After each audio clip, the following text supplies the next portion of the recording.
ठीक है जी। मेरा ना लैपटॉप बंद हो गया था तो उस वजह से मेरी जो ये थी वीडियो थी वो कट हो गई। यहाँ तक हम पहुंच गए थे कि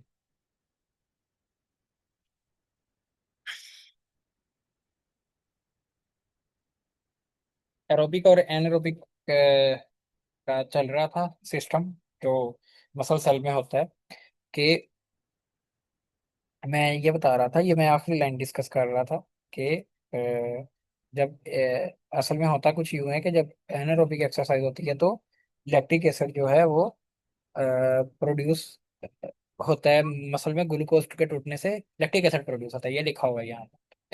अब जब वही बंदा रेस्ट करेगा तो ऑक्सीजन पूरी आएगी, तो ऑक्सीजन की मौजूदगी में लैक्टिक एसिड को वापस ग्लूकोज में तब्दील करके स्टोर कर लेते हैं मसल सेल। तो उसमें अगर 5 लैक्टिक एसिड के मालिक्यूल होंगे ना, तो उसमें एक लैक्टिक एसिड का मालिक्यूल यूज हो जाएगा, यानी वो किसी काम नहीं आएगा, वो यूज हो जाएगा। और जो बाकी 4 होंगे वो वापस ग्लूकोज में बन जाएंगे उस एक की वजह से। ठीक है। Effect of exercise on muscle. The amount of work a muscle does is reflected in changes in muscle itself. असल में इधर ये बता रहा है कि मसल के ऊपर एक्सरसाइज का क्या असर होता है। तो ये है तो हमें वाज़े तौर पर नजर आता है, जैसे कि बॉडी बिल्डर्स होते हैं या कोई भी आम बंदा जो एक्सरसाइज करता है उसके मसल बड़े होते जाते हैं, जबकि जो बंदा एक्सरसाइज नहीं करता, मसल्स को जरा भी मुशक्कत नहीं देता, उसके मसल छोटे ही रहते हैं। The amount of work a muscle does is reflected in changes in muscle itself. तो यानी कि जो जितना काम मसल करता है ये दिखता है। रिफ्लेक्टेड का मतलब है दिखना, यहाँ पर दिखना, यानी कि ये रिफ्लेक्टेड का वर्ड बड़ा अच्छा है। ये हम आमतौर पर इंग्लिश में यूज करते हैं, जैसे कि मिसाल के तौर पर किसी कोई बंदा पढ़ा लिखा है और वो अच्छी अच्छी बात कर रहा है, अच्छी बात कर रहा है, तो हम कहते हैं कि हिज क्वालिफिकेशन या his education is reflected in his talk. यानी कि उसकी बातचीत में उसकी जो एजुकेशन है उसकी रिफ्लेक्शन मिल रही है, नजर आ रही।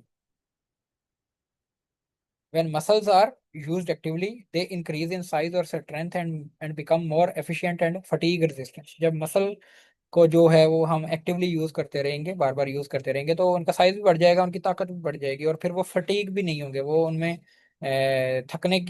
वो थकेंगे भी late. Aerobic exercises such as swimming, jogging and fast walking result in several changes in skeletal muscle. ये aerobic exercises हैं जिनमें ऑक्सीजन मिलती रहती है, जैसे स्विमिंग है, जॉगिंग है, तेज से चलते हैं, तो ऑक्सीजन मिलती रहती है और मसल बार बार ग्लूकोज को तोड़ता रहता है। Capillary surrounding the muscle fibres as well as mitochondria within them increase in number and fibre synthesise more myoglobin. तो क्या होता है इसमें, चेंजेस क्या आते हैं मसल में बेसिकली। एक तो मसल फाइबर्स के इर्द गिर्द कैपिलरीज ज्यादा बन जाती है। कैपिलरी ज्यादा बनेगी तो ज्यादा ब्लड आएगा, ज्यादा ब्लड आएगा तो ज्यादा ब्लड में ज्यादा आरबीसीज आएंगे, ज्यादा आरबीसीज आएंगे तो आरबीसीज में ज्यादा हीमोग्लोबिन आएगी, हीमोग्लोबिन ज्यादा आएगी तो हीमोग्लोबिन के ऊपर लगी हुई ऑक्सीजन भी ज्यादा आएगी। ये मैं ये भी सीधा कह सकता था कि ज्यादा ब्लड आएगा तो ज्यादा ऑक्सीजन आएगी, लेकिन मैंने ये सारा आरबीसीज को, हीमोग्लोबिन को इसलिए इन्वॉल्व किया ताकि आपके दिमाग में हर टाइम ये रहे कि ऑक्सीजन ब्लड में वैसे ही नहीं आती, वो आरबीसी के अंदर एक प्रोटीन है हीमोग्लोबिन, उसके ऊपर अटैच होके आती है मसल तक। ठीक है। और ये मसल के अंदर मायोग्लोबिन है जो उसे पकड़ लेती है आगे से।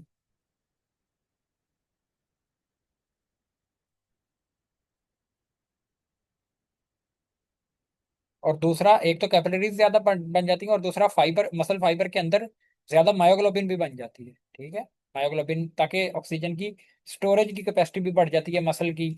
और इसीलिए लैक्टिक एसिड जो है कम प्रोड्यूस होता है, इसीलिए मसल फटीग रेजिस्टेंट हो जाता है, यानी कि मसल में लैक्टिक एसिड कम प्रोड्यूस होता है, देर से प्रोड्यूस होना शुरू होता है, तो मायोग्लोबिन बढ़ जाती है। और मायोग्लोबिन का रेड कलर होता है, इसी वजह से गोश्त का भी कलर रेड होता है। These changes result in more efficient muscle metabolism and resistant to fatigue. ठीक है, ये वही बात। Complete immobilization of muscle leads to muscle weakness and severe atrophy. जब अगर हम मसल को कोई काम नहीं देंगे, वो बिल्कुल पड़ा रहेगा, तो मसल बिल्कुल वीक हो जाएगा और एट्रोफी भी हो सकती है। ये आमतौर पर देखने में भी आता है, डॉक्टर्स के पास पेशेंट आते हैं हमारे पास कि मिसाल के तौर पर प्लस्तर लगा रहा अगर किसी बाजू पर जरूरत से ज्यादा टाइम, प्लस्तर होता है ना हड्डी टूटने पर, तो वो मसल यूज नहीं होता जब प्लस्तर लगता है, तो अगर जरूरत से ज्यादा टाइम लगा रहता है तो मसल सिकुड़ जाते हैं, वो फिर बड़ा मसला करते हैं, एट्रोफी हो जाती है उनकी। एट्रोफी मतलब सिकुड़ गए मसल। मसल फटीग की बात कर रहे हैं जी आगे। मसल फटीग मतलब muscle fatigue is a state of physiological inability to contract. Muscle fatigue हम उस वक्त कहते हैं जब मसल के पास मसल की कॉन्ट्रैक्ट करने की काबिलियत नहीं रहती। Muscle fatigue results from relative deficit of ATP. Muscle fatigue होती कब है? जब एटीपी की कमी हो जाती है। When no ATP is available, contractures or state of continuous contraction result because the cross bridges are unable to detach.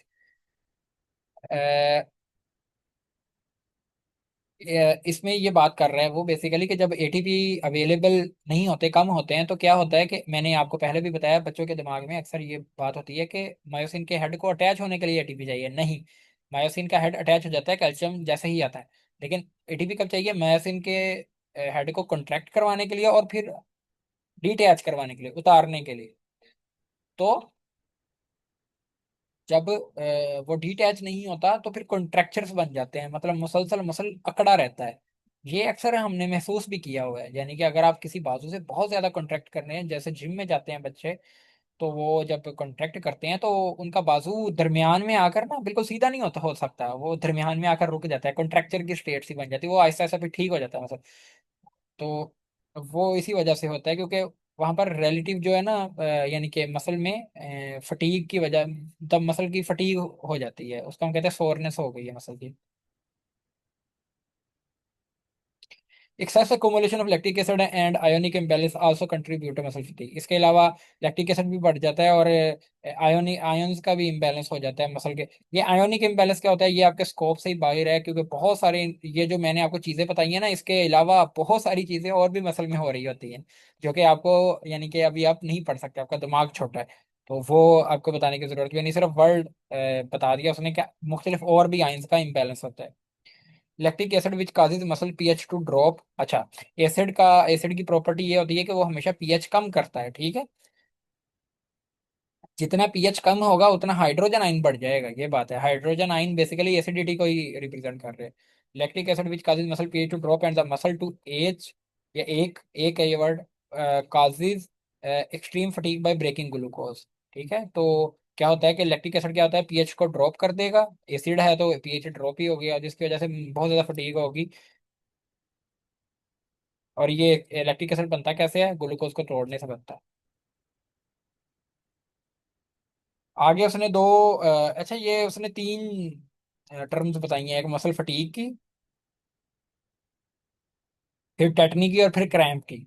और एक इससे इनसे मिलती जुलती, टेटनी से मिलता जुलता एक लफज है नीचे, टेटनस, ये लिखा हुआ है, टेटनस टेटनस। ये चारों जो टर्म्स हैं ये आपको अच्छे तरीके से इनका कंसेप्ट होना चाहिए। टेटनी कहते हैं जब ब्लड में कैल्शियम कम हो जाए तो मसल्स जो हैं वो बहुत ज्यादा कॉन्ट्रैक्ट करना शुरू कर देते हैं खुद से ही। ठीक है, तो इसके पीछे क्या पीछे पूरी पैथोफिजियोलॉजी क्या है वो आप जो है वो आपकी समझ से, स्कोप से, इस बुक की स्कोप से बाहर है, इसलिए उसने इतना लिखा भी नहीं है। पैथोफिजियोलॉजी होता है कि किस तरीके से मैकेनिज्म क्या है, इसका पूरा पूरा मैकेनिज्म क्या है, लेकिन थोड़ा बहुत सुपरफिशियल सा बताया है, ठीक है। कैल्शियम कम बॉडी में बेसिकली जब कैल्शियम, मैंने आपको अच्छा इसमें मैं थोड़ा सा बैकग्राउंड आपको बताना चाहता हूँ। ब्लड में आमतौर पर कैल्शियम जल्दी से कम नहीं होता। ठीक है, ब्लड में कैल्शियम जल्दी से कम नहीं होता, उसकी एक वजह है, मैंने आपको पहले भी बताई हुई है, ये आपके दिमाग में फौरन आ जानी चाहिए कि मैंने आपको बताई हुई है कि ब्लड में कैल्शियम जल्दी से कम नहीं होता। ऐसा नहीं होता कि लो जी कैल्शियम बंदे ने दूध कम पिया तो ब्लड में कैल्शियम कम हो गया, नहीं। उसकी एक वजह है, उसकी वजह है कि हमारी बॉडी में एक ऐसा कैल्शियम का स्टोर है जो कि बहुत ही तगड़ा है, और वो है बोन्स का। बोन्स में बहुत ज्यादा कैल्शियम है। ठीक है, जैसे ही ब्लड में कैल्शियम होगा बोन से ब्लड में आ जाएगा कैल्शियम।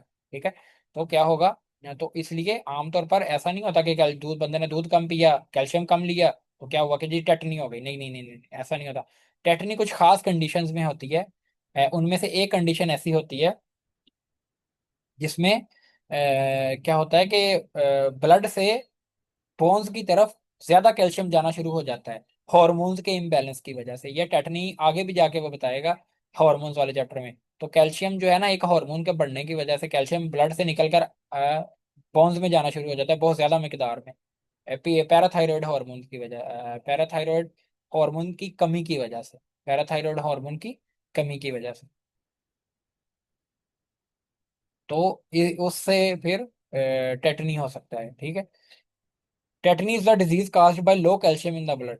ठीक है, ये बता दिया आपको। इन इन लो कैल्शियम क्या करता है, एक्साइटेबिलिटी ऑफ न्यूरॉन्स को बढ़ा देता है और सेंसेशन कम कर देता है। ठीक है, एक्साइटेबिलिटी कैसे बढ़ती है और सेंसेशन कैसे कम होती है, इसके लिए बहुत ज्यादा समझाना पड़ेगा, बहुत ज्यादा। ठीक है, इसलिए ये सिर्फ याद करने की चीज है। मसल ट्विचेस एंड कन्वर्जेंस अकर, इसकी वजह से मसल जो है ट्विच करते हैं, मसल बार बार, ट्विच का मतलब है कॉन्ट्रैक्ट करते हैं। और कन्वर्जेंस मतलब है झटके लगने शुरू हो जाते हैं, बंदे को झटके लगने शुरू हो जाते हैं, टेटनिक जो पेशेंट होता है उसको झटके लग रहे होते हैं। If untreated, the system progress to spasm of larynx, respiratory paralysis and ultimately death occur। और अगर ये यानी कि झटके लगते ही रहे हैं तो क्या होता है कि जो हमारा लेरेक्स है, लेरेक्स कहाँ होता है, रेस्पिरेटरी सिस्टम आपने पढ़ा हुआ है कहाँ पे होता है। तो लेरेक्स बेसिकली ट्रैकिया के ऊपर होता है और इसमें मसल्स होते हैं लेरेक्स में। तो लेरेक्स के मसल जब कॉन्ट्रैक्ट करेंगे तो स्पैज्म हो जाएगा उनका। ठीक है, बंद हो जाएगा लेरेक्स। और रेस्पिरेटरी पैरालिसिस मतलब कि रेस्पिरेटरी सिस्टम है, रेस्पिरेशन के सारे मसल्स जो हैं, रेस्पिरेशन के मसल कहाँ कहाँ होते हैं, रेस्पिरेशन के मसल्स बेसिकली हमारी जो पसलियां होती है ना, इनके दरमियान में जो मसल्स हैं, इंटरकोस्टल मसल्स, ये रेस्पिरेशन के मसल्स हैं। ये जब कॉन्ट्रैक्ट करते हैं इनकी वजह से हम सांस लेते हैं। ठीक है, तो ये सारे पैरालाइज हो जाएंगे, मफलूज हो जाएंगे, अपना काम नहीं करेंगे। ठीक है, तो इसकी वजह से बंदे को सांस आना बंद हो जाएगा और बंदे की मौत भी हो सकती है टेटनी की वजह से। कैल्शियम कम नहीं होने देना चाहिए। मैंने आपको तब भी बताया था कि कैल्शियम ऐसा नहीं है कि कैल्शियम आराम से ही ऊपर नीचे होता रहे, ब्लड में दूध कम पिया तो जी कैल्शियम कम हो गया, ऐसा नहीं होगा। कौन से कैल्शियम आ जाएगा, लेकिन कुछ कंडीशन है जिनमें टेटनी हो जाती है, जैसे कि पैराथायरॉइड हार्मोन जो है बढ़ जाए अगर बहुत ज्यादा, सॉरी कम हो जाए अगर बहुत ज्यादा, तो कैल्शियम ब्लड से निकलकर बोन में जाना शुरू हो जाता है, जिसकी वजह से फिर ये टेटनी हो सकती है। और भी कुछ कंडीशन है, सारी याद करने की जरूरत है। क्रैम्प, क्रैम्प बेसिकली हम जो हमारे पंजाबी जुबान में कहते हैं कड़ाल पड़ जाती है, उसको ही हम क्रैम्प कहते हैं। ये आमतौर पर खिलाड़ियों को ज्यादा पड़ता है, अक्सर क्रिकेट का मैच हो रहा है तो खिलाड़ी को क्रैम्प्स पड़ना शुरू स्टार्ट हो जाते हैं। और वो फिर मतलब उसको ज्यादा कह सकते हैं कि बहुत ज्यादा पेन होती है क्रैम्प्स में। और कुछ क्रैम्प्स जल्दी रिजॉल्व हो जाते हैं, कुछ क्रैम्प्स जो है वो मसल लंबे चलते हैं, फिर घंटों घंटों भी होते रहते हैं। हमारे आमतौर पर जो घर वगैरह में क्रैम्प्स पड़ते हैं वो तो जल्दी खत्म हो जाते हैं, खिलाड़ियों के क्रैम्प्स लंबे चलते हैं। It is also known as tetanic contractions of entire muscles. इसको टेटनी वर्ड बेसिकली कॉन्ट्रैक्शन से निकला हुआ है, बहुत सी शदीद किस्म की कॉन्ट्रैक्शंस को कहते हैं। तो क्रैम्प्स बेसिकली अगर पूरा मसल कॉन्ट्रैक्ट हो गया ना एकदम से, उसको हम कहेंगे कॉन्ट्रैक्ट, क्रैम्प पड़ गए। It last for just a few seconds to several hours, causing the muscle to become taut and painful. Taut का मतलब सख्त हो जाता है मसल और बहुत ज्यादा दर्द होनी शुरू हो जाती है मसल की। It is most common in thigh and hip muscle, ज्यादातर ये थाई और हिप के मसल्स में होता है। It usually occurs at night और आफ्टर एक्सरसाइज, ये रात को पड़ते हैं ज्यादातर और एक्सरसाइज में भी पड़ते हैं। और ये होते क्यों हैं, ये लो ब्लड शुगर लेवल की वजह से हो सकते हैं। इलेक्ट्रोलाइट, अगर हमारे जिसमें नमकियात का ऊपर नीचे हो गए तो उसकी वजह से भी हो सकते हैं। डिहाइड्रेशन की वजह से भी हो सकते हैं। और irritability of spinal cord and neurons की वजह से भी हो सकते हैं, अगर स्पाइनल कॉर्ड और न्यूरॉन्स को कोई चीज तंग कर रही है तो उसकी वजह से भी हो सकते हैं।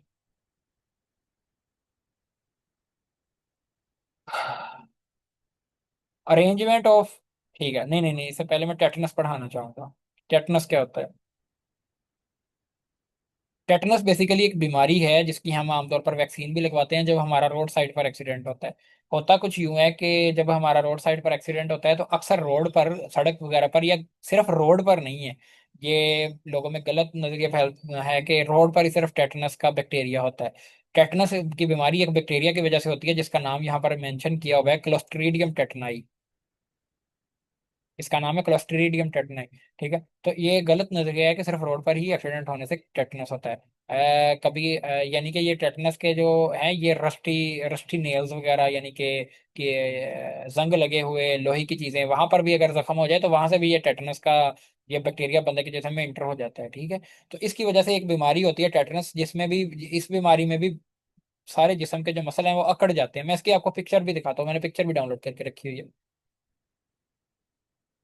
The term tetanus is used for an acute infectious disease caused by anaerobic bacteria। अच्छा, एनारोबिक बैक्टीरिया मैं थोड़ा सा समझा देता हूँ अभी ताकि ये आपके बाद में भी काम आएगी चीज। एनारोबिक बैक्टीरिया वो वाले बैक्टीरिया होते हैं जिनको अपने ग्रोथ वगैरह के लिए ऑक्सीजन की जरूरत नहीं होती। ठीक है, हमारे सेल्स, हमारे सारे सेल्स को ऑक्सीजन की जरूरत है, लेकिन बैक्टीरिया की आगे दो किस्में हैं, कुछ बैक्टीरिया को ऑक्सीजन की जरूरत होती है और कुछ को नहीं होती। तो जो बैक्टीरिया को ऑक्सीजन की जरूरत नहीं होती ना, उनको हम ये चाहते हैं कि उनको हम ज्यादा से ज्यादा ऑक्सीजन दें। ठीक है। अगर हम ज्यादा ऑक्सीजन देंगे ना उनको, तो फिर उनकी ग्रोथ कम हो जाएगी। तो फिर एनारोबिक बैक्टीरिया का जहाँ पर भी इन्फेक्शन हो, तो वहाँ हम पट्टी वगैरह नहीं करते, क्योंकि फिर पट्टी करेंगे तो अंदर जो है वो ऑक्सीजन की कमी हो जाएगी अंदर वाले हिस्से में। तो फिर हम पट्टी वगैरह नहीं करते। तो क्लस्ट्रीडियम टेटनाई की वजह से painful spasm of some skeletal muscle, यानी कि कुछ स्केलेटल मसल का स्पैज्म हो जाता है, वो अकड़ जाते हैं, कॉन्ट्रैक्ट हो जाते हैं। Typically begins gradually with the, ये आमतौर पर जा जो है ना, जबड़ा है, इससे स्टार्ट होता है, ठीक है। और फिर नेक के मसल इन्वॉल्व होते हैं, मतलब पहले जा जबड़े के मसल कॉन्ट्रैक्ट करते हैं, फिर गर्दन के मसल कॉन्ट्रैक्ट करते हैं। और जब जबड़े के मसल कॉन्ट्रैक्ट करते हैं, उसके लिए एक खास टर्म भी यूज हुई है जिसको कहते हैं लॉक जा, जबड़े को ताला लग गया। And spasm of trunk and limb muscle, और जो ट्रंक ट्रंक किसको कहते हैं, हमारे ये जो छाती वाला सीने वाला एरिया है, और ये इसका, और नीचे पेट वाला एरिया, इसको दरमियान वाले हिस्से को हम ट्रंक कहते हैं। उसके बाद ये क्या करता है, ट्रंक वाले हिस्से के मसल भी कॉन्ट्रैक्ट होने शुरू हो जाते हैं, और उसके बाद लिम्ब के मसल्स की बारी आती है।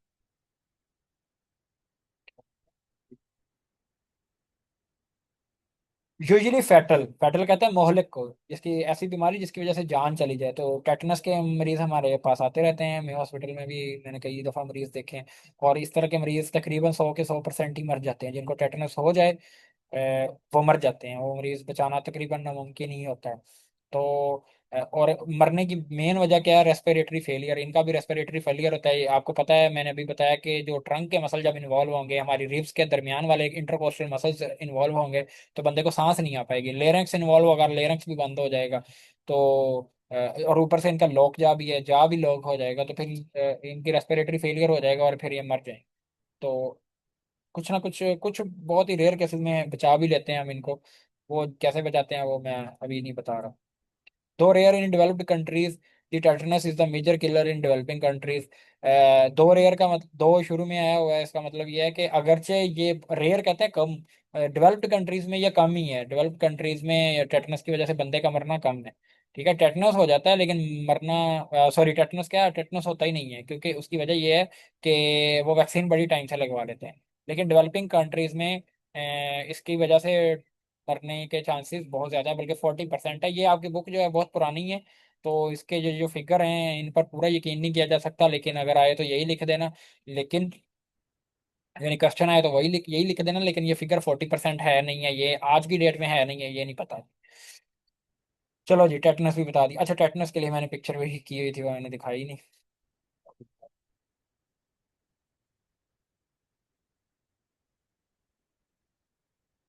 ये देखो, ये एक पिक्चर है, ये बंदे की आंखें ब्लर की हुई हैं। ये आंखें ब्लर कर देने का फायदा ये होता है कि अगर बंदे की आंखें ब्लर कर दें किसी भी पिक्चर में, आप आगे भी जाओगे, तो अगर किसी अच्छी कोई बुक आप देखोगे, अच्छी से मुराद है कोई इंटरनेशनल लेवल की बुक देखोगे, तो उसमें जो पिक्चर्स यूज होंगी उनकी वो आंखें इसी तरह ब्लर कर देंगे, आगे काली पट्टी काला कर देंगे। आंखें ब्लर करने का मकसद, फायदा ये होता है कि उस बंदे की पहचान नहीं हो पाती। यानी कि ये आंखें ब्लर है ना, तो इस बंदे को पहचाना नहीं जा सकता। पूरी दुनिया में अगर आप देखोगे तो उसको पहचाना नहीं जा पाएगा। ठीक है, कोई ऐसा नहीं है कि उसका हमसाया या कोई और बंदा उसको पहचान नहीं पाएगा। इसका फायदा ये होता है आंखें ब्लर कर देने का। और ये इसका लॉक जा हुआ है, ये देखो कैसे इसके मसल अकड़े हुए, ये अपना मुंह बंद भी नहीं कर सकता, मजीद खोल भी नहीं सकता। और टेटनस का मरीज का एक और भी सिम्टम होता है, वो भी मैंने डाउनलोड किया हुआ है, और वो है, नहीं वो मेरे पास नहीं है। चलें, वो नहीं है कोई बात नहीं। वो आपकी बुक में भी मेंशन नहीं हुआ होगा, तो कोई मसले की बात नहीं।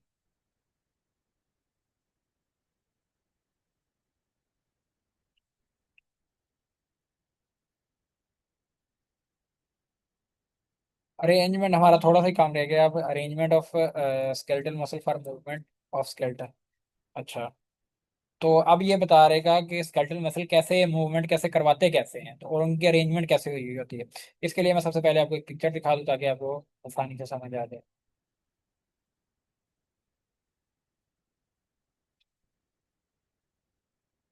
ये पिक्चर मैंने आपको पहले भी बताई दिखाई हुई है, अभी मैं दोबारा दिखा रहा हूँ। चलें, ये पिक्चर आ गई है जी। इस पिक्चर में बेसिकली मैं सारी चीज़ें दोबारा बता, ये स्कैपुला है, ये यानी कि ये क्लेविकल है, और ये मिलकर बनाते हैं पेक्टोरल गर्डल। इसके आगे ये ह्यूमरस है, ये ह्यूमरस है ऊपर तक ये, और ये सीधी स्कैपुला के साथ अटैच होती है। ह्यूमरस के आगे रेडियस और अल्ना ह्यूमरस के साथ अटैच होती है। ठीक है, ये बोनी स्ट्रक्चर मैंने पहले बता दिया। उसके बाद ये सिर्फ एक मसल यहाँ पर दिखाया हुआ है, और वो है बाइसेप्स। बाइसेप्स ब्रेक किया, इसका पूरा नाम है, आपकी बुक में बाइसेप्स ही लिखा हुआ है। बाइसेप्स क्यों कहते हैं मैंने पहले बताया हुआ है, क्योंकि इसके ये दो हेड है। ये देखो, ये इसका लंबा हेड है क्योंकि ये ऊपर लंबाई में ऊपर है, और ये इसका शॉर्ट हेड है। तो ये देखो, ये दोनों हेड जो हैं ये आगे टेंडन बनाते हैं, और टेंडन जो है वो जाके स्कैपुला पर अटैच होता है। और ये नीचे दोनों हेड पहले ही मिल जाते हैं तो एक ही टेंडन बनता है, और ये नीचे आके रेडियस पर मिल जाता है। अब इस मसल का टेंडन जो है जब उस हड्डी के साथ मिलेगा जिस हड्डी की मूवमेंट इस मसल की वजह से ना हो, तो उस एंड को हम कहेंगे इस मसल का ये ओरिजिन है। और जब इस मसल का वो वाला एंड जो उस हड्डी के साथ मिले जिसकी जिस जिस हड्डी की मूवमेंट इस मसल की वजह से हो, तो वो इसका इंजर्शन है। ठीक ठीक है।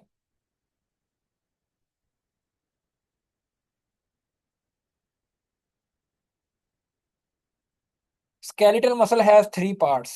Origin is the end of muscle which remains fixed when muscles contract. Origin वो वाला हिस्सा है मसल का जो फिक्स रहता है, जिस पर मूवमेंट नहीं होती। इंजर्शन is the end of muscle that moves the bone, और इंजर्शन वो वाला एंड है जहां पर मूवमेंट होती है। Belly is the thick part between origin and insertion which contracts, और बेली वो वाला दरमियान वाला हिस्सा है, ओरिजिन इंजर्शन के दरमियान वाला हिस्सा बेली होता है। मैं दिखा भी देता हूँ आपको। ये ओरिजिन है तो ये इंजर्शन है, और ये दरमियान में जो है ये बेली है मसल की।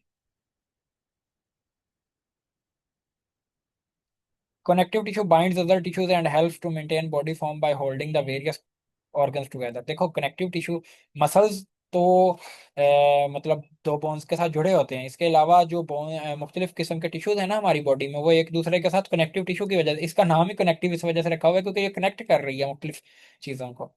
Connective tissue fibrils have two specialised kind. Connective tissue के देखो, बोन्स और जो कार्टिलेज है ये भी कनेक्टिव टिश्यू, मैंने तब भी बताया था कनेक्टिव टिश्यू बहुत तरह के हैं हमारी बॉडी में।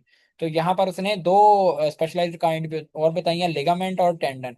लिगामेंट में और टेंडन में क्या फर्क होता है? टेंडन जो होते हैं ये मसल को बोन्स के साथ जोड़ते हैं, जैसा कि मैंने आपको टेंडन दिखाए भी हैं जो मसल को बोन के साथ जोड़ रहे होते हैं, जैसे कि अभी दोबारा दिखा देता हूँ। खुल जाओ। हाँ, ये है। तो ये देखो, ये मसल को बोन्स के साथ, ये मसल है, ये बोन है, और इसके दरमियान में ये टेंडन है। ठीक है, ये मसल है, ये बोन है, और इसके दरमियान में टेंडन है। जबकि लिगामेंट्स जो होते हैं वो क्या होते हैं? Ligaments attach bone to bone and are slightly elastic, और लिगामेंट जो है वो बोन को बोन के साथ जोड़ते हैं, और ये ज्यादा इलास्टिक होते हैं, थोड़े से ज्यादा इलास्टिक होते हैं। इसके लिए मैंने पिक्चर डाउनलोड की हुई है, वो भी दिखा देता हूँ लिगामेंट की। चलो, ये हमारी नी का जॉइंट दिखाया हुआ है, इसके ऊपर फीमर है, नीचे नजर आ रहा है टिबिया और फाइबुला है, और ये सामने पटेला है। और ये देखो, इसमें जो लिगामेंट ही लिगामेंट है। ठीक है, इसमें जितनी मर्जी लिगामेंट निकाल लो। ये देखो, ये एक पटेलर टेंडन है। ये यहाँ पर इसको टेंडन दिखाया लिखा हुआ है। और इसको आप फिलहाल छोड़ दो, चलो पटेलर टेंडन को छोड़ दो। कि इसको टेंडन क्यों कहते हैं वो मैं बाद में वो मैं नहीं आपको बता रहा। इसको छोड़ दो, ये एग्जांपल नहीं मैं दे रहा, वापस ले रहा हूँ मैं ये एग्जांपल, क्योंकि ये होता वैसे पटेलर टेंडन है लेकिन इसको लिगामेंट क्यों नहीं कहते ये मैं समझाऊंगा तो बड़ा लंबा टाइम निकल जाएगा। अलबत्ता आप ये देख लो, ये ऊपर फीमर है और ये नीचे टिबिया है। इसके दरमियान में एक टेंडन लिगामेंट है, सॉरी, दो बोन के दरमियान लिगामेंट होता है, इसको हम कहते हैं मीडियल कोलेटरल लिगामेंट। इसी तरह ये दो बोन, ये फीमर और फाइबुला के दरमियान में भी एक लिगामेंट होता है, इसको लेटरल कोलेटरल लिगामेंट कहते हैं। ये ऊपर से मसल क्वाड्रिसेप मसल होता है, उसके उससे एक टेंडन आ रहा है जो कि पटेला पर लगता है। ठीक है, तो ये देखो, इस वाली डायग्राम में टेंडन भी हैं और लिगामेंट भी हैं। ये लिगामेंट दो बोन्स को जोड़ रहे हैं और टेंडन ऊपर जाकर मसल के साथ अटैच हो रहा है।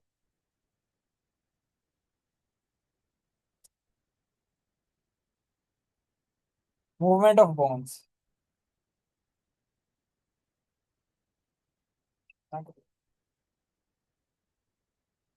बस दो पेज रहे। The majority of muscle tissue in your body is skeletal muscle. ज्यादातर मसल जो हमारी बॉडी में है वो स्केलेटल मसल ही है। ठीक है, ये सही बात है। स्मूथ मसल और कार्डिक मसल तो बहुत थोड़े हैं, और स्मूथ मसल फिर से ज्यादा, और सबसे ज्यादा skeletal muscle. Skeletal muscle produce movement by pulling on tendon. Skeletal muscle कैसे मूवमेंट करवाते हैं? ये टेंडन को पुल करते हैं। टेंडन क्या है? ये टेंडन की एक्सप्लेनेशन लिखी हुई है असल में। Cords of connective tissue that anchor muscle to the bones. ये तारे होती हैं कनेक्टिव टिश्यू की जो कि मसल को बोन्स के साथ जोड़ती हैं।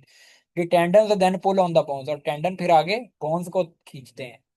मिसाल के तौर पर ये वाली पिक्चर में ये मसल कॉन्ट्रैक्ट करेगा, ये टेंडन को खींचेगा, और टेंडन आगे मसल के बोन्स के साथ अटैच है तो ये बोन को खींच लेगा और ये ऊपर की तरफ चला जाएगा।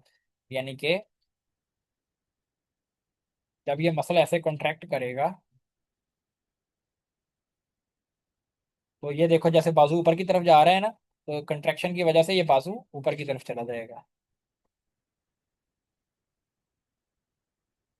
तो इस तरह मूवमेंट होगी। Most muscles pass across a joint and are attached to the bones that form joints. ज्यादातर मसल जो होते हैं ना, वो जॉइंट्स को पास करते हैं। ये देखो ये वाला मसल भी जो बाइसेप है, ये भी एक जॉइंट को पास करके, ये देखो ये जॉइंट है ना, इसके आगे जाकर लगा हुआ है। ठीक है, ये मसल यहाँ से शुरू हुआ और ये जॉइंट को क्रॉस करके आगे जाकर लगा। ठीक है, तो ये पास द जॉइंट का ये मतलब है। When such a muscle contracts, it draws one bone toward or away from the bone with which it articulates. तो जब ये इस तरह का मसल कॉन्ट्रैक्ट करता है, तो ये बोन को या तो बोन को या तो एक कह सकते हैं दूसरी बोन के साथ, यानी कि दो बोन्स जुड़ी हुई हैं, उन दो बोन्स को एक दूसरे के करीब कर देगा या फिर दूर कर देगा। इसकी मिसाल ये है कि जब ये वाला मसल कॉन्ट्रैक्ट करेगा, तो ये रेडियस और फीमर को रेडियस और अल्ना को ह्यूमरस के करीब कर देगा। और जब ट्राइसेप इस इधर पीछे ट्राइसेप पड़ा होता है, यहाँ पर ट्राइसेप लगा होता है, जब ये कॉन्ट्रैक्ट करेगा, तो ये क्या करेगा, सीधा कर देगा इसको। तो ये ह्यूमरस से दूर कर देगा, यहाँ पर एंगल बढ़ जाएगा फिर। ठीक है।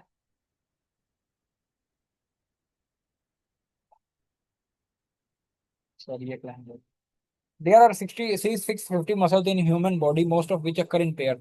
650 मसल्स हैं जी हमारे जिस्म में, और ज्यादातर जोड़ों की शक्ल में, जैसे बाइसेप का और ट्राइसेप का एक जोड़ा बना हुआ है। Eight joint these muscles work against each other by contraction. और जॉइंट पर ये मसल एक दूसरे के ऑपोजिट काम करते हैं। ठीक है, यहाँ पर भी जो मैंने डायग्राम आपको बना के दिखाई थी, यानी कि जब ये कॉन्ट्रैक्ट करेगा, बाइसेप कॉन्ट्रैक्ट करेगा, जब ये कॉन्ट्रैक्ट बाइसेप कॉन्ट्रैक्ट करेगा, तो तब ये जो ट्राइसेप पीछे पड़ा हुआ है ये रिलैक्स कर जाएगा। और जब ट्राइसेप कॉन्ट्रैक्ट करेगा तो बाइसेप कॉन्ट्रैक्ट, जब ट्राइसेप कॉन्ट्रैक्ट करेगा तो बाइसेप रिलैक्स कर जाएगा, ऑपोजिट काम करेंगे। तो जो दो चीजें आपस में ऑपोजिट काम करती हैं ना, उसको हम कहते हैं वो दो चीजें एक दूसरे के एंटागोनिस्ट हैं। जैसे हीरो और विलन जो होते हैं, ये एक दूसरे के एंटागोनिस्ट होते हैं। तो इस मैकेनिज्म को हम कहते हैं antagonism.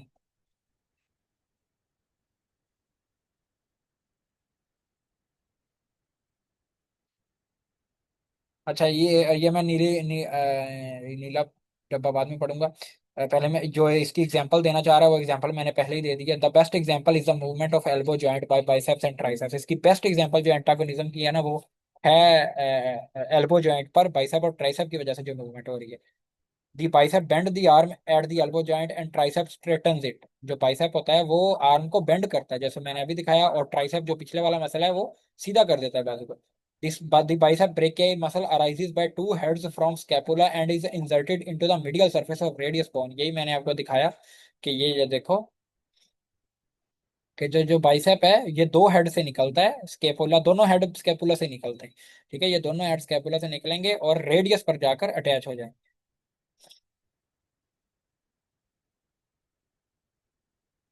The other two muscles lies below the biceps brachii. अच्छा, एक बच्चे यहाँ पर बड़ी मिस्टेक करते हैं, उनको शायद पता नहीं लगता या उनको पढ़ाया नहीं जाता कि यहाँ पर बाजू के अगली साइड पर सिर्फ यही मसल नहीं पड़ा होता, बाइसेप ब्रेकियाई नहीं होता। बाइसेप ब्रेकियाई को अगर हम ऊपर से उठाएं तो नीचे दो और मसल पड़े होते हैं।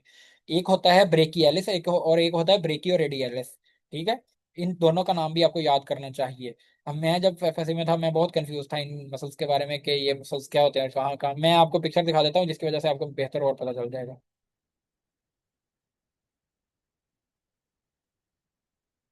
पहले मैं आपको एक एक की पिक्चर दिखा देता हूँ, फिर इकट्ठी भी दिखा। ये है जी ब्रेकियलिस मसल। ठीक है, ये देखो ये छोटा सा मसल है, और ये ब्रेकियलिस है, ये ह्यूमरस से शुरू होकर और जो है ना रेडियस पर लगता है। ठीक है, ये देखो रीजन इसका anterior surface of distal humerus है, और इंसर्शन इसकी coronoid process of ulna, sorry sorry ulna पर अटैच होता है। ये अल्ना पर अटैच होता है, रेडियस पर नहीं, अल्ना पर अटैच होता है। तो अ, यानी कि ये हो गया ब्रेकियलिस, अल्ना पर अटैच हुआ। और ये ऊपर ब्रेकियलिस मसल भी लिखा हुआ है, इसका नाम ब्रेकियलिस है। ठीक है। अच्छा, अब दूसरा मसल आ गया।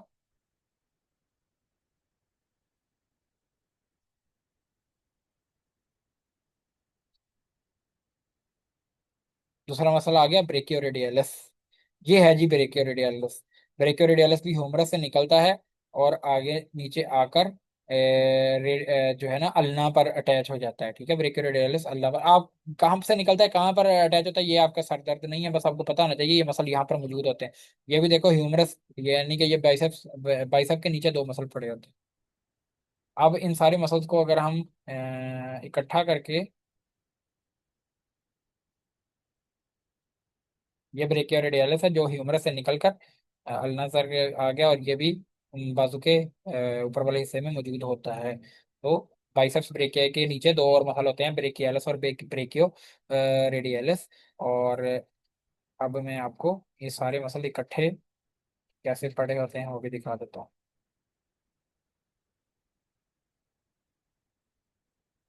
ये आ गया जी। ये देखो ये बाइसेप्स ब्रेकिया ही है, सामने ऐसे पड़ा हुआ है। और इसमें ये हमारा जो ऊपर वाला जो शोल्डर का मसल है ना, शोल्डर का, ये डेल्टोइड है। इसके अलावा ये देखो ये ब्रेकियोरेडियलिस है, ये ब्रेकियोरेडियलिस जो मैंने एक मसल अलग करके ये दिखाया था। इस मसल में ब्रेकियालिस नहीं, ब्रेकियालिस दिखाया हुआ है, सॉरी ये दिखाया हुआ, ब्रेकियालिस दिखाया हुआ है। ये तीनों ही मसल दिखाए हुए हैं, इकट्ठे कैसे पड़े हुए हैं। ब्रेकियोरेडियलिस है, ब्रेकियालिस है, और ब्रेकियोरेडियलिस है।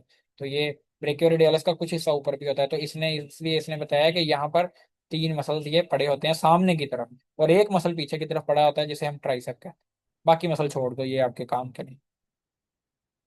चले बुक पर चलते हैं। The other two muscles in lie below the biceps brachii, जो दूसरे दो मसल बाइसेप ब्रेकिया के नीचे पड़े होते हैं, वो हैं ब्रेकियलिस। पिक्चर में आपको भेज दूंगा, पिक्चर से भी आप देख सकते हो। और ब्रेकियो रेडियलिस। अब तो मैंने सिर्फ ये एक लाइन के लिए तीन पिक्चर आपको दिखा दी है। The brachialis is inserted into the ulna. Brachialis जो है वो अल्ना में इंसर्ट होता है, मैंने नहीं, इंसर्शन इसकी याद करनी पड़ेगी, ये लिखी हुई है सॉरी। और ब्रेकियो रेडियल मैंने आपको दिखाई है कैसे हलना में, और जो ब्रेकियो रेडियलिस है वो रेडियस में इंसर्ट होता है।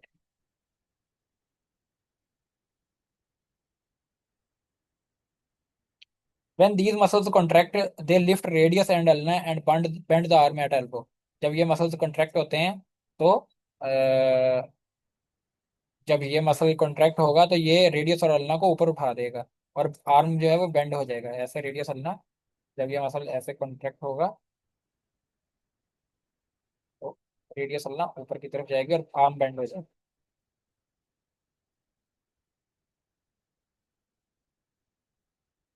When triceps contract, it straighten arm at elbow। जबकि जब ट्राइसेप कॉन्ट्रैक्ट होता है तो ये आर्म को स्ट्रेट कर देगा। ट्राइसेप की मेरे पास कोई पिक्चर नहीं है, इसलिए मुझे ये खुद से बनाना पड़ रहा है। ये पीछे ट्राइसेप पड़ा होता है, तो जब ये कॉन्ट्रैक्ट करेगा तो ये आर्म सीधा हो जाएगा। ट्राइसेप भी बेसिकली पीछे जाके यहाँ पर अटैच होता है, इसका इंसर्शन यहाँ पर होता है। ठीक है, तो जब ये यहाँ से कॉन्ट्रैक्ट करेगा तो ये बाजू को सीधा कर देगा ऐसे। जब ये यहाँ से कॉन्ट्रैक्ट करेगा ना इस एरिया से, सॉरी, इस इस एरिया से कॉन्ट्रैक्ट करेगा तो ये भी बाजू को सीधा कर देगा। ठीक है जी।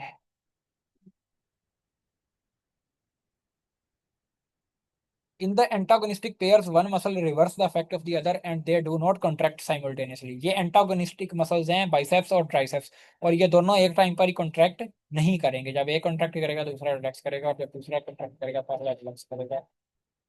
ये दिखाई भी हुई है मूवमेंट, ये पिक्चर मैंने आपकी बुक की भी दिखाई है। ये देखो ये बाइसेप है और ये ट्राइसेप है, जब ये कॉन्ट्रैक्ट करेगा तब ये रिलैक्स करेगा, जब ये रिलैक्स करेगा तब ये कॉन्ट्रैक्ट करेगा। ये देखो ये वाला ट्राइसेप भी आगे जाकर यहाँ पर अटैच होगा।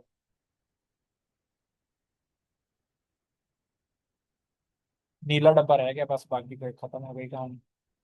लिवर्ड मूवमेंट। लिवर्ड मूवमेंट, यही लिवर्ड मूवमेंट है। लिवर्ड मूवमेंट जो लिवर की एक मूवमेंट होती है, लिवर की मूवमेंट में लिवर आपने देखा है कभी, लिवर लिवर लगा होता है सबसे ज्यादा गाड़ी में, लिवर लगा होता है जो गियर लिवर जिसे कहते हैं हम, गियर लिवर, जो गियर, उस लिवर की वजह से गियर चेंज करते हैं। ठीक है, सीट के साथ। और एक लिवर वो होता है ना जो टेकन 3 की गेमों में जाए, जहाँ गेमें पड़ी होती हैं तो वहां पर गेमों के ऊपर भी एक लिवर लगा होता है, उसको बच्चे हिलाते हैं। तो लिवर में क्या होता है basically,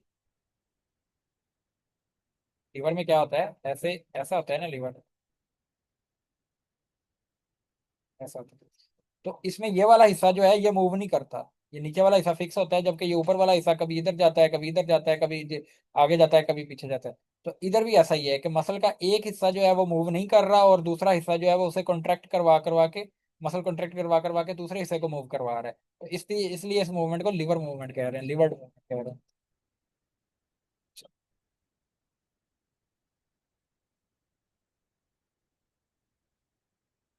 Rigid external or internal skeletons are attached to muscles which move part of skeleton at movable joints। तो यानी कि जो skeletons हैं, यानी कि हड्डियां हैं, वो मसल के साथ अटैच होती हैं, जो कि skeleton को मूव करवाती हैं मूवेबल जॉइंट्स पर। मसल भी वहां पर ही मूवमेंट करवा सकेगा जहां पर हड्डियां एक दूसरे के साथ मूवेबल जॉइंट के साथ अटैच होंगी। नॉन इमूवेबल जॉइंट पर मसल भी मूवमेंट नहीं करवा सकता।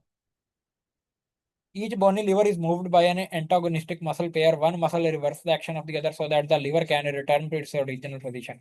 तो हर बोनी लीवर पर, ये मैंने आपको बोनी लीवर दिखा भी दिया, ये है बोनी लीवर जी। तो इस बोनी लीवर पर क्या होगा कि एक मसल जो है वो दूसरे के ऑपोजिट काम करेगा। जब ये कॉन्ट्रैक्ट करेगा ये रिलैक्स करेगा, जब ये कॉन्ट्रैक्ट करेगा और ये रिलैक्स करेगा बाजू ऊपर आ जाएगा। लेकिन जब ये कॉन्ट्रैक्ट ट्राइसेप कॉन्ट्रैक्ट करेगा तो बाइसेप रिलैक्स करेगा और बाजू सीधा हो जाएगा, तो फिर वापस बाजू अपनी पोजीशन में जा सकता है। यही बता रहा हूँ। चलें जी।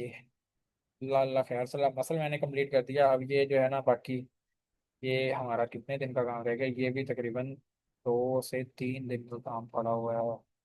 बड़ी हिम्मत मारी है मैंने आज, मसल कंप्लीट कर दिया। लेकिन मैं ये भी कोशिश करूंगा कि जल्दी ही सारी इसकी रिकॉर्डिंग करवा के आपको भेज दूँ।